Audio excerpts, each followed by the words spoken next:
সুন্দরভাবে সেজে গুজে আমাকে কিন্তু চোখের জল ফেলতে হয়েছে। তো বিষয়টা এখন হাসি পেলেও তখন কিন্তু বিষয়টা মোটেও হাসির ছিল না। তো কেন চোখের জল ফেলেছি পুরোটাই তোমাদের সাথে শেয়ার করব। ভিডিওটা স্কিপ না করে দেখতে থাকো। সো হ্যালো এভরিওয়ান, তোমরা সবাই কেমন আছো? আশা করি তোমরা সবাই খুব ভালো আছো। তো ভিডিওটা কিন্তু বিয়ের দিন সকালবেলার। তো সকালে তো তোমরা আগের ভিডিওতে দেখলে যে জল সইতে গেছিলাম, তারপর দধিমঙ্গল হলো, সবই হলো। তো এটা হচ্ছে গিয়ে বেলায়। তো আমি, দিদি আর 2 দিদি আর ছেলে আমরা কিন্তু যাচ্ছিলাম টিফিন করতে। দিদির ছেলেরা আগে চলে গেছে, ভাইরা সব রয়েছে। তো আমরা কিন্তু যাচ্ছিলাম।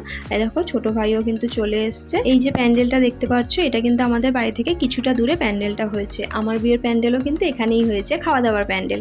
বিয়েটা বাড়িতেই হয়েছে, খাওয়া দাওয়ার প্যান্ডেল এখানে হয়েছে। তো দেখো বোন কিন্তু ফটোশ্যুট করতে এদিকে এসেছিল, তো ওই জন্য এখানে ঘুরঘুর করছে। আর এরা সব খেতে বসে পড়েছে, এবার আমরা খেতে বসবো। সেদিনটা যে কি বিভৎস গরম ছিল কি বলবো, সত্যি এই গরমে কেউ বিয়ে করে? এই গরমে সাজগোজ করা যায় বলো ভালো করে? তো দেখো আমরা কিন্তু বসে পড়েছি খেতে। তো আমি না ভাইকে ভিডিও করতে দিয়েছিলাম। দেখো অন্ধকার, মানে কোনো দেখার সিন নেই যে কেমন হচ্ছে না হচ্ছে। আগের ভিডিওতে তোমাদের বললাম আমি আইবুড়ো ভাতের আগের দিন মেহেন্দি পরেছি। তো আমি না ভাইকে বলেছিলাম মেহেন্দি পরিয়ে দিতে। তো বলেছিল ঠিক আছে তুই ডিজাইন দেখে রাখিস, আমি পরিয়ে দেবো। তো আমি আর ডিজাইন দেখিনি, ও যাই হোক ভাবে একটা বের করে পরিয়ে দিচ্ছে। তো না আমাকে এক হাতে পরিয়েছে, পরিয়ে ও কিছু কেনাকাটার জন্য গেছে। তো বললো আমাকে ও রাত্রেবেলায় আসবে। এটা সন্ধ্যেবেলায় পড়াচ্ছ, রাত্রেবেলায় আবার আসবে। এবার দেখো কাজের বাড়িতে অতক্ষণ বসা সম্ভব না, ওই জন্য আমি তোকে অনেক কিছু বললাম, রাগটাগও করলাম, করে নিজে নিজে যেরকমভাবে পেরেছি এক হাতে পরে নিয়েছি আর এক হাতে। বিয়ের 2 দিন আগে মেহেন্দি পরে বিয়ের দিন তো মনে অর্ধেক মেহেন্দি আমার হাত থেকে উঠেই গেছে।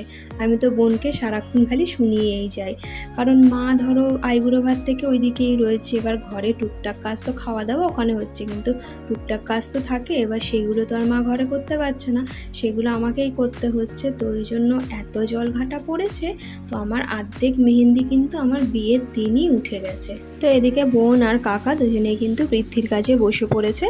আর আমার বিয়েও কিন্তু আমার এই কাকাই দিয়েছিল। এই বৃদ্ধির সময় কিন্তু বোনের সাথে আমরা কেউই ছিলাম না, কারণ ভীষণ গরম ছিল ওপরে, আর নিজেরাও রেডি হওয়ার ব্যাপার ছিল। তো ওই জন্য কিন্তু ছিলাম। ওই সময় রেডি হব, নিজেরা আনন্দ করব, লোক অ্যাটেন্ড করব না কি করব, ওই জন্য না আর করা হয়নি। আর আমি জানি ভিডিও কিন্তু পেয়ে যাব, তো ওই জন্য আর বেশি চাপ নিইনি। তোমরা একটা জিনিস খেয়াল করে দেখবে, কোনো ভিডিওতেই কিন্তু বাড়ির মানে আমার কাকারা বলো, আমার ভাইরা বা আমার বর জামাইবাবু কাউকে কিন্তু খুব একটা দেখতে পাবে না।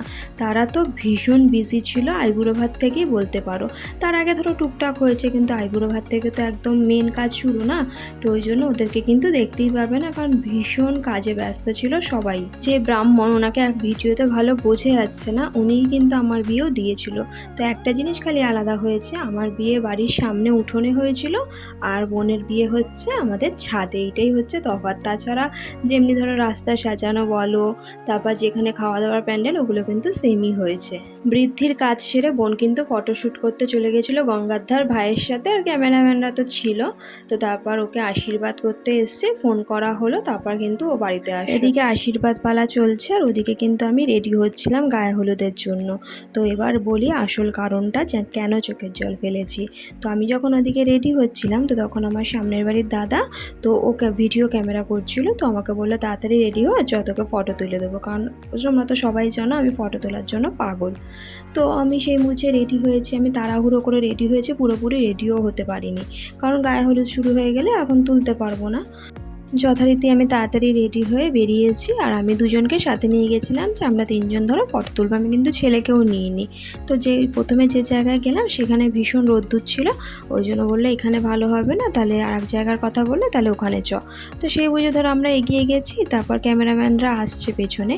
তো ক্যামেরাম্যান কি বলতো, 4-5টা ক্যামেরাম্যান ছিল। এবার যেখানেই যাচ্ছে সবাই একসাথে যাচ্ছে, আরে বাড়িতেও তো কিছু লাগতে পারে, কিছু বাড়িতে থাক, কিছু সাথে চ। তো যাই হোক একসাথে গেছে। তো আমরা তো আগে এগিয়ে গেছি, পেছনে যখন ক্যামেরাম্যান যাচ্ছে তো তাদের সাথে কিছু লোক গেছে ফটো তুলতে। তো ওইটা দেখে ফার্স্ট আমার মাথাটা গরম হয়ে গেছে, কারণ আমি গেছিলাম আমি ফটো তুলবো, ভিডিও করব, যেগুলো আমার পরে কাজে লাগবে। ফটো সবাই তুলবে, তোলো না কেন, কিন্তু আমি যখন গেছি তখনই কেন তোমাদের যেতে হলো, তোমরা পরে যেতে, পরে তুলতে। আমার মাথাটা গরম হয়ে গেছে। আমি যাদের সাথে নিয়ে গেছিলাম তাদেরকে ফেলেই বাড়িতে চলে এসেছি। তো এসে আগে আমি কেঁদে দিয়েছি। তো কিছুক্ষণ কান্না করেছি। এবার সবাই জিজ্ঞেস করছে কী হয়েছে কী হয়েছে, আমি আর কিছু বলছি না, কারণ সেই মুহূর্তে বলতে গেলে আরও বেশি কান্না পাবে। তো অনেকক্ষণ বাদে অনেক কন্ট্রোল করে চোখ মুখ ধুয়ে তারপর গায়ে হলুদ ওদিকে শুরু হয়ে যাচ্ছে, ওদিকে ডাকছে, তো আমি ওদিকে প্রথমে যাচ্ছিলামই না। মা অনেকবার করে বললো, তারপর গেলাম, তারপর ওই যে পোজ দিয়ে ফটো তুললাম, তারপর সবাই মিলে একসাথে আমি মা, কারণ আমি না গেলে মাও ফটো তুলছিল না, তো আমি মা তারপর তোমাদের দাদা ভাই ছিল, সবাই মিলে ফটো তুললাম।